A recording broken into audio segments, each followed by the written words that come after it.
বর্ষার শুরুতেই জলমগ্ন পুরাতন মালদার একাধিক ওয়ার্ড।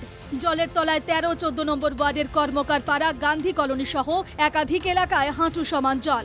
নিকাশি নালার নোংরা জল ছড়িয়েছে এলাকায়। বাড়ছে ডেঙ্গি সহ একাধিক রোগের আশঙ্কা। বাড়িতে ঢুকে গেছে? হ্যাঁ, বাড়িতে জল ঢুকে গেছে। কোনো ব্যবস্থা নিয়েছে পুরসভা? না, কিছু দেয় না ব্যবস্থা।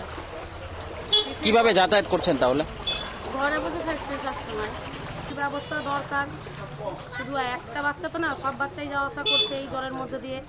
এটা তো একটা পচা জল, ড্রেনের জল যখন উঠছে পচাই জল। মাত্র 3 দিনের বৃষ্টিতে জলমগ্ন পুরাতন মালদা পৌরসভার 13 এবং 14 নম্বর ওয়ার্ডের একাধিক এলাকা। কার্যত এই এলাকার যে গুরুত্বপূর্ণ রাস্তাগুলি, সেই রাস্তাগুলি জলমগ্ন অবস্থায় রয়েছে। ডেঙ্গু তো হবেই, জল জমে থাকলে ডেঙ্গু হবে না? ডেঙ্গু তো এমনি বেড়ে গেছে, মানুষের তো অসুবিধা সবার।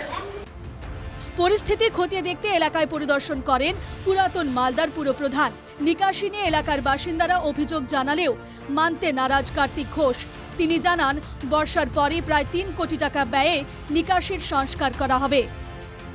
তাদের প্ল্যান থাকা উচিত পৌরসভার, যে অতিবৃষ্টিতে জল জমবে এবং জলটা যাতে ড্রেনেজের মাধ্যমে নিকাশি হয় তার অবস্থা তাদের করতে হবে। কিন্তু পৌরসভা নিজের দায়িত্ব পালন না করে অপরের ঘাড়ে দোষ চাপাচ্ছে। এটাও দিয়েছি, এখানকার একটা প্রজেক্ট দিয়েছি, প্রায় 2,70,00,000 টাকার একটা প্রজেক্ট দিয়েছি, যে ড্রেনটা মাঝখান দিয়ে যে নিকাশির ব্যবস্থা হবে। একটা সাইডে এখন বর্তমানে নিকাশির ব্যবস্থা আছে, মাঝখানে সেই ড্রেনটা একটা অনেক গভীর হবে, তখন ওভারবর্ষণ হলেও তখন জলটা কিন্তু বেরিয়ে যাবে।